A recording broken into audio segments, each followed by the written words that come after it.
Glória a Deus.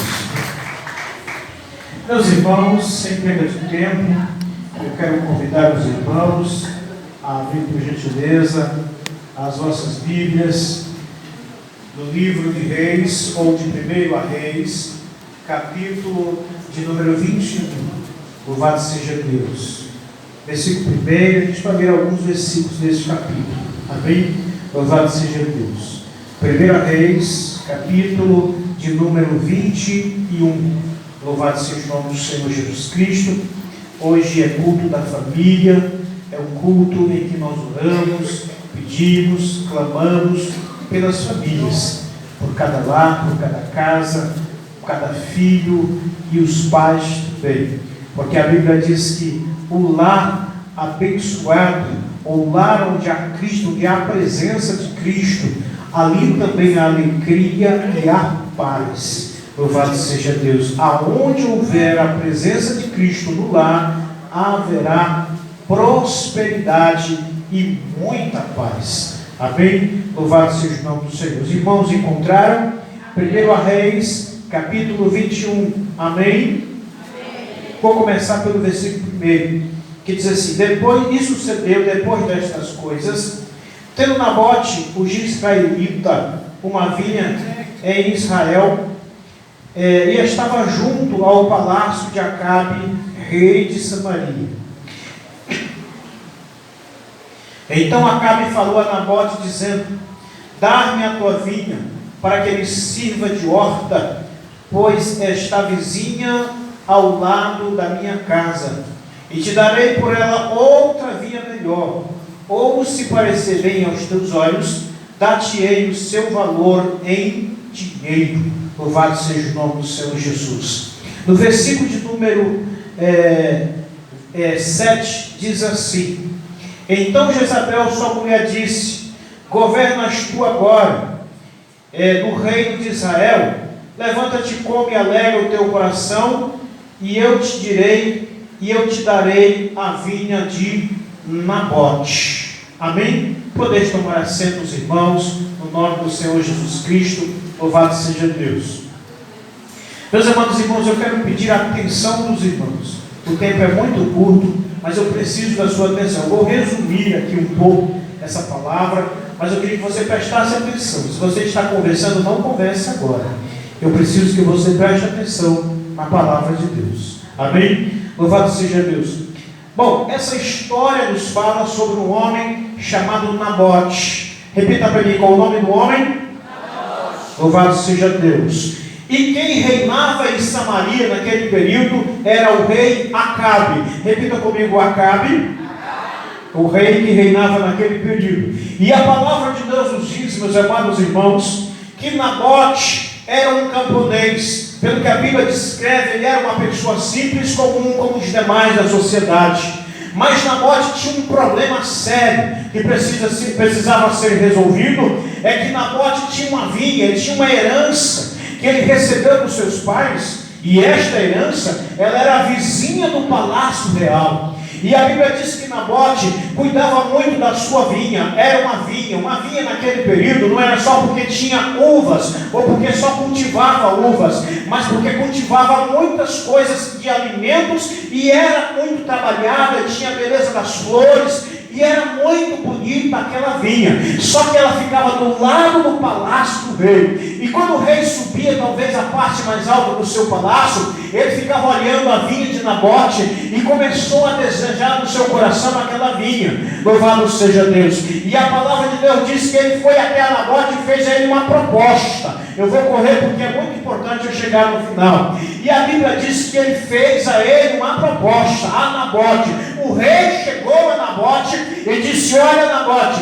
eu quero comprar esta vinha sua, ou se você preferir, eu compro outra vinha em outro lugar e dou para você no lugar desta, porque esta fica de frente para o meu palácio, e eu tenho desejado viver do lado desta vinha, entrar nesta vinha, ser o dono desta vinha, porque ele está em frente do meu palácio e ele é muito bonito. Louvado seja Deus. Aleluia. Glória a Deus. Aleluia, Jesus. Glória a Deus. Quem tem vizinho invejoso aí? Quem tem? Quem tem vizinho invejoso?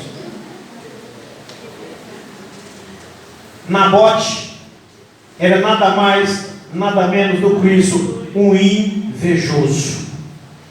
Ele tinha um palácio, ele reinava em Israel, ele era o todo-poderoso naquele momento. Ele podia comprar 1, 2, 3, 10, 20 vinhas, se fosse possível naquele momento para ele. Mas ele resolveu desejar a de Nabote, ele resolveu invejar a de Nabote. E a Bíblia diz, meus amados irmãos, que este Nabote era um homem firmado e tinha amor à sua árvore genealógica, aos seus parentes. E aquela vinha, ela não tinha um valor apenas financeiro, mas ela tinha um valor sentimental, porque aquela vinha, ela era do seu avô veio para o seu pai, do seu pai veio para ele, era uma herança de família, e ele não ia entregar aquela vinha porque alguém desejou somente, porque um invejoso que resolveu morar no lado da sua casa, resolveu desejar as suas coisas.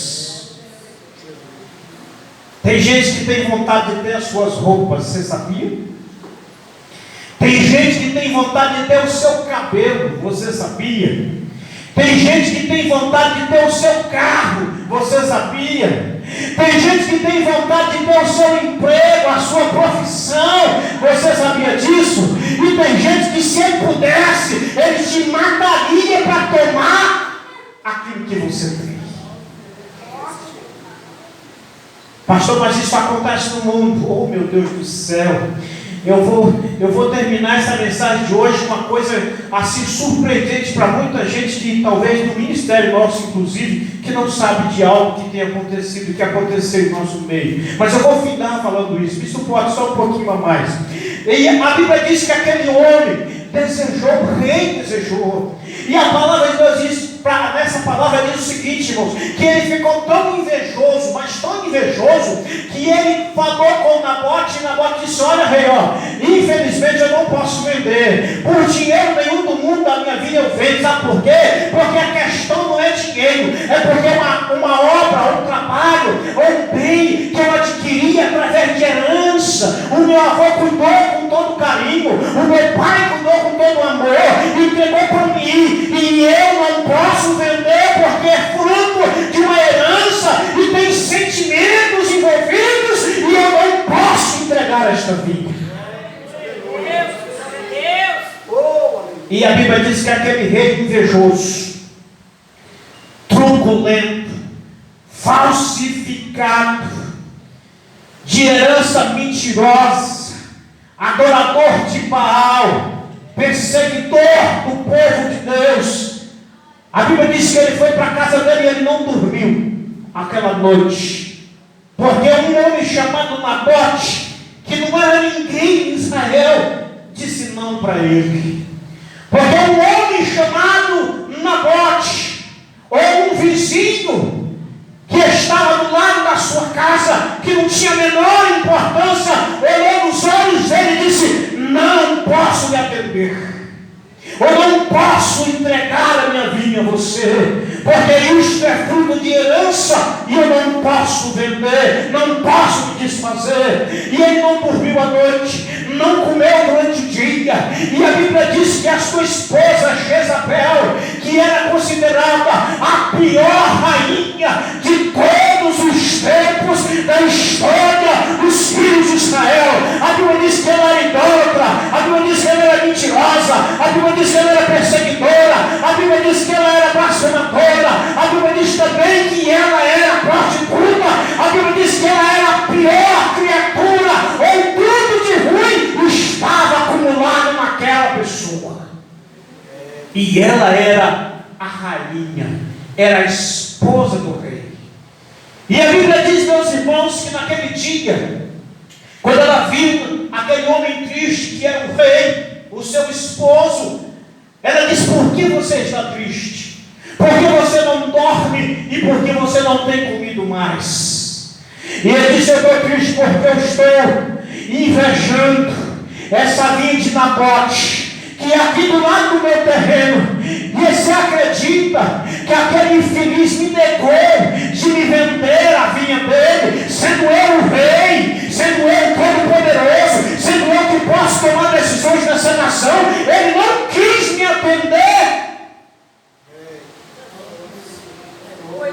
Agora preste atenção nisso aqui. Preste bem atenção nisso aqui. O coração do homem de Belial. Belial quer dizer idólatra. E além de idólatra, quer dizer homem mau, homem de pecados, homem de mentiras, homem de Belial. Então o coração de Belial, que estava lá no peito de Jezabel, o coração de homicídio, o coração de maus tratos, o coração de rebeldia, o coração de ódio que estava ali em Jezabel. A Bíblia diz naquele dia que ele disse: olha, Éder, se acalme, pode ficar tranquilo que eu vou te dar a vinha de Nabote para você. Às vezes construir um progresso na vida da gente, comprar uma casa, comprar um carro, ter um emprego, tudo isso tem um valor, tem um custo, tem uma luta, tem uma batalha, tem uma peleja que se luta e se batalha para alcançar. E quando você alcança, muitas vezes alcança com um grande cansaço. E você sabe que se você não se desfizer daquilo naquele momento, você não conseguirá novamente. Porque a luta foi muito grande para chegar até ali. E de repente um invejoso chega na sua porta e diz assim: eu quero o meu carro, eu quero o meu terno, eu quero o meu roupa, eu quero o meu cabelo, eu quero a tua casa, eu quero o meu emprego, eu quero a tua família, eu quero ser você, eu quero viver a vida que você vive. E assim é o que fez este rei. Era o rei, mas ele queria ser o plebeu Nabote, que tinha a bonita vinha em frente ao seu palácio. E a Bíblia diz aqui, meus amados irmãos, que aquela mulher ela armou. Preste atenção, a palavra é armou. A Bíblia diz que ela escreveu cartas aos anciões de Israel. Mas a surpresa que você vai ter no meio disso, ela escreveu carta aos anciões. Os anciões quer dizer os cabeças, os que comandavam a nação, que tinham as responsabilidades da nação. E ela mandou cartas a eles dizendo: olha, apregoai um jejum. Escute isso aqui. Apregoai um jejum. Jejum é ficar sem comer, com um propósito, é jejum. Apregoai um jejum, louvado seja Deus, e neste jejum apresentai a Nabote. Quem era Nabote? Quem era Nabote? E quem queria tomar da vinha? O rei. E Jezabel entrou no assunto e disse: apregoai um jejum. Jejum é coisa espiritual. E dentro desse jejum, ela disse: apresentai a Nabote. Mas ela não disse os motivos, porque deveria se apresentar a Nabote. E aí todos entraram para o jejum, e o foco da nação, dos cabeças daquele povo, ficaram em Nabote. E ela reuniu 2 homens, chamados homens de Belial, homens falsos, que falsificam a verdade, transformam a verdade em mentira e a mentira em verdade. Aqueles que usam a sua vida a serviço do diabo. E a Bíblia diz, meus amados irmãos, que aqueles homens foram até o momento da entrega do jejum e se levantaram e disseram: olha, nós, 2 testemunhas, vimos a Nabote blasfemar contra Deus. E na lei, blasfêmia contra Deus merecia a morte. E um disse: eu vi. E o outro de Belial disse: eu vi. E se juntaram 2 testemunhas contra Nabote, dizendo: Nabote blasfemou contra Deus. E eles trouxeram a Nabote para julgar naquele momento. E aí ficou constatado por 2 testemunhas que Nabote havia blasfemado contra Deus. Mas eles fizeram um jejum para apregoar uma mentira. Eles fizeram um jejum para mentir.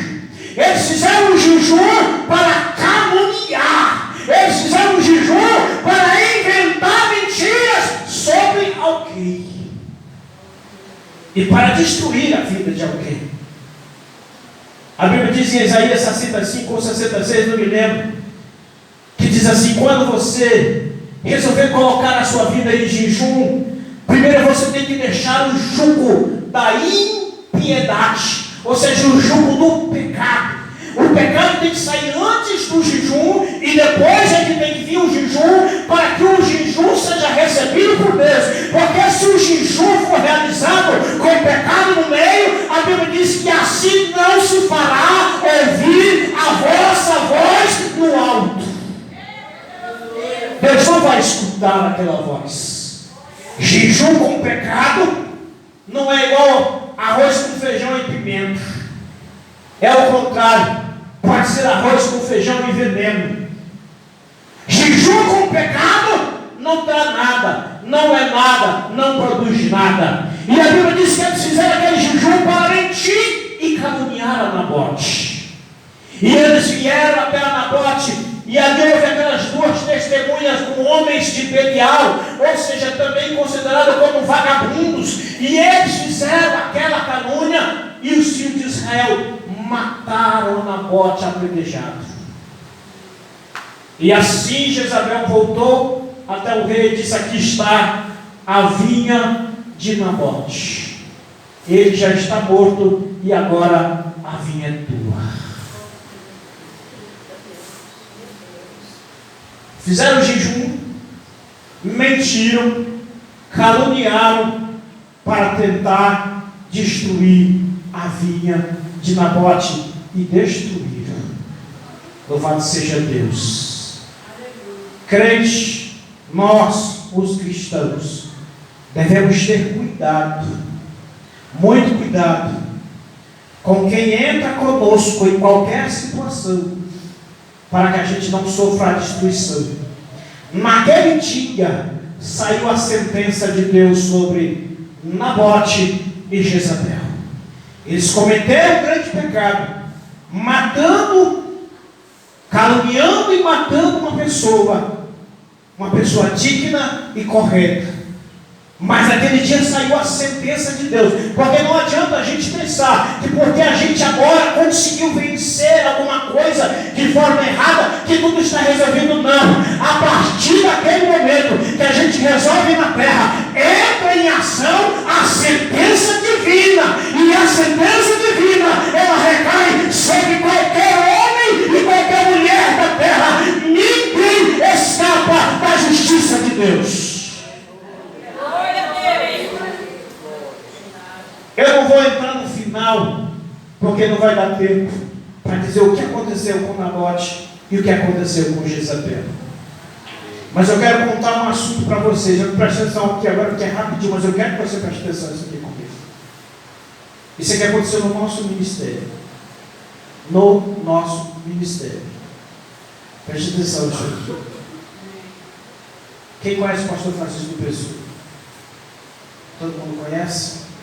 Todo mundo conhece? Essa eu vou falar um pouco mais baixo. O pastor Francisco foi caluniado por um bom tempo lá no Pessoa por muita gente. Inclusive a igreja que ele dirigia, que era muita gente, saiu todinha, ele ficou sozinho com um pouco de 5 pessoas na igreja. Ele foi caluniado por muito tempo. E depois ele continuou, as pessoas continuaram rebeldes. Todo mundo que entrava na igreja se rebelava contra ele, por causa daquelas calúnias que houveram lá no passado. Ninguém respeitava mais ele por causa das calúnias, que eram muito fortes. As calúnias que foram levadas contra ele. Muito forte. Mas eu vou dizer isso aqui para você e nós prestarmos atenção que a justiça de Deus é muito séria e muito justa. Por isso devemos tomar muito cuidado. Ele foi caluniado e ele sofreu muito. Teve até problema de coração depois disso, porque não teve nenhuma prova. Só é verdadeira a palavra quando a prova aparece. Quando a prova não aparece, não é verdade. Falar-se falar e dizer o se dizer, pode-se falar o que quiser, mas só é verdade quando tiver prova. Quando não tiver prova, é calúnia.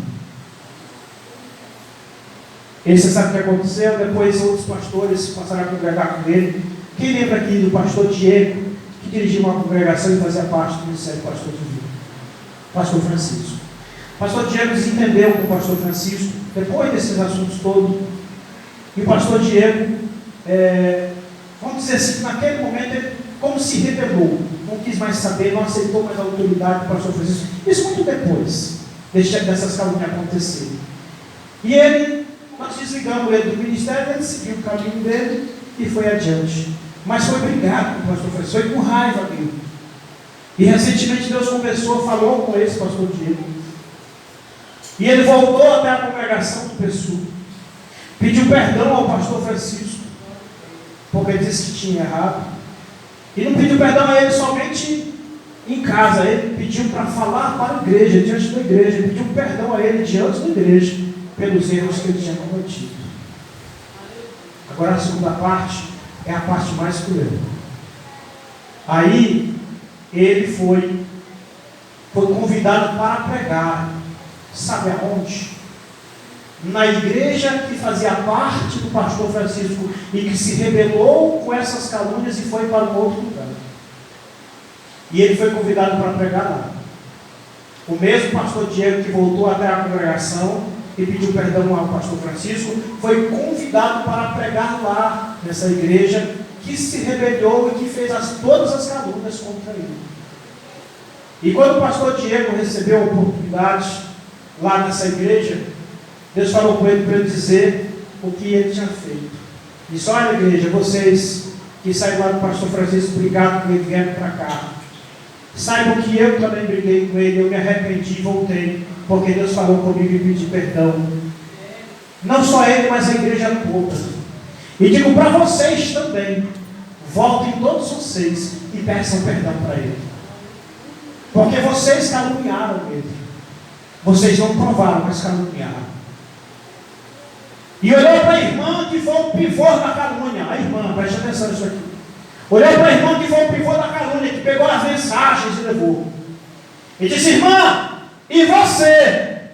E você, que foi o pivô da calúnia, você tem que voltar urgente lá, porque senão Deus vai te matar. Preste atenção nisso aqui. Aí terminou a pregação, Samuel olhou no olho desse moço, que é o pastor Diego, e disse: nunca eu volto lá para fazer isso.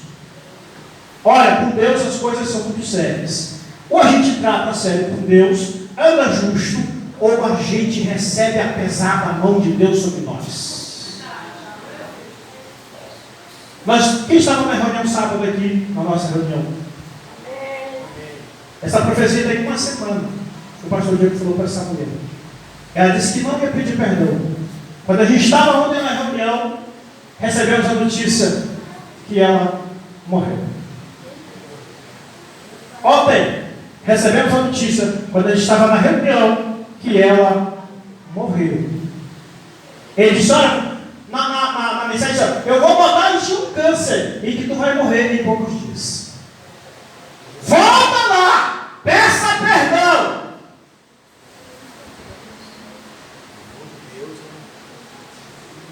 Eu vou botar em ti um câncer e tu vai morrer em poucos dias. Levantou a mão no final do culto e falou: nunca! Cada um faz suas escolhas. Ontem, no sábado, ela morreu. Quando Deus fala conosco, se é Deus de fato, e isso nós sabemos, não precisa um profeta tentar te iludir, te rodear. Preste atenção. Quando eu escuto alguém falando muita coisa, eu comparo a minha vida com o que o profeta está falando. E ali eu já sei se tem verdade ou se tem mentira. Então, olha, deixa eu dizer uma coisa para você. Você sabe o que foi isto? Foi o mesmo que aconteceu aqui com Nabote. Foi inveja. A igreja lá é metade disso aqui, a igreja lá. Mas gente, culto lá parecia uma festa de tanta gente que tinha naquela igreja. E a calúnia, junto com a mentira, destruiu aquela obra naquele período. E esse moço, que estava no mesmo contexto, na época que aconteceu, também levado por aquilo, porque o que acontece no diabo, ele prepara desse jeito. Ele junta ali um grupinho, E aí ele começa a fazer com que outros que cheguem também comecem a repartir com um, repartir com o outro, repartir com o outro. A igreja vira um câncer, demora para se restabelecer, porque quem chega novo na igreja, a pessoa começa a repetir. Ah, mas aconteceu um problema aqui, aconteceu um problema ali. Irmão, quem vive de passado é museu, nós temos que vir para frente. Para frente. Para frente, para igreja. Vamos passar, mas todo mundo que chegar aqui vai ser assim. Nunca! Todo mundo não é todo mundo. Todo mundo é diferente um do outro. Então, eu trouxe essa mensagem porque eu queria falar isso para os irmãos. Quando alguém chegar na nossa igreja ou em outra igreja, começar a caluniar o ministério, caluniar o pastor, não se junte a estas pessoas. Porque no mínimo elas querem ver o mal da igreja. No mínimo elas querem ver a igreja destruída. É porque assim elas não querem ser frustradas. Elas querem que o que elas têm que fazer, que a gente só apenas diga amém. Mas olha, se fosse para as pessoas, cada um fazer a sua vontade do jeito que você quer, não tinha um pastor à frente. Deus colocou um pastor para dirigir o ministério, para dirigir a obra. Então nos atendemos nisso. Se Deus colocou um líder, Ele está confiando naquele líder para cuidar daquela obra. E tem uma direção específica direcionada a Ele.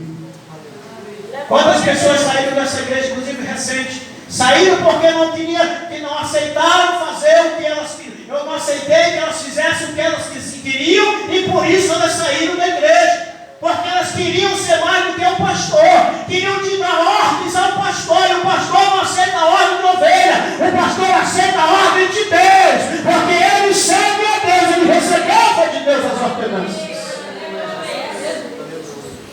E aí ele fala assim, mas eu vou fazer isso, vou fazer aquilo, e acha que a mão de Deus não está aberta para resolver essas questões. Caminhemos na integridade do Senhor, caminhemos na verdade do Senhor, caminhemos na palavra do Senhor Jesus Cristo. Não aceite planta contra ninguém, falsidade contra ninguém, mentira contra ninguém, fofoca contra ninguém, montinho contra ninguém. Quando alguém se levantar e quiser te envolver no montinho contra outra pessoa, pule fora, sai dali, porque é coisa de homens de Belial e não do Senhor. Vamos ficar em pé neste momento em nome do Senhor Jesus Cristo. Louvado seja Deus. Eu quero perguntar para você nessa noite. Louvado seja o nome do Senhor. Eu não sei se você está sendo caluniado, pisado, se me tira alguma coisa sobre você. Porque, irmãos, a calúnia é como se fosse um câncer. É como se fosse um câncer.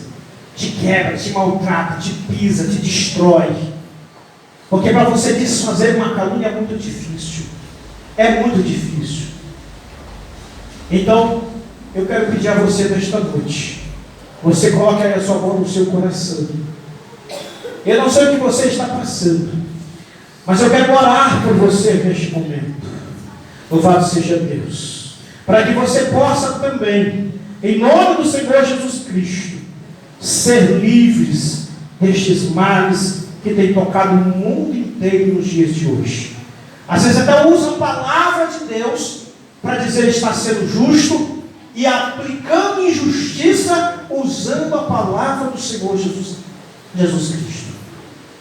Eu quero convidar você para que Deus venha te cumprir, te guardar, te livrar de todos estes males nesta noite.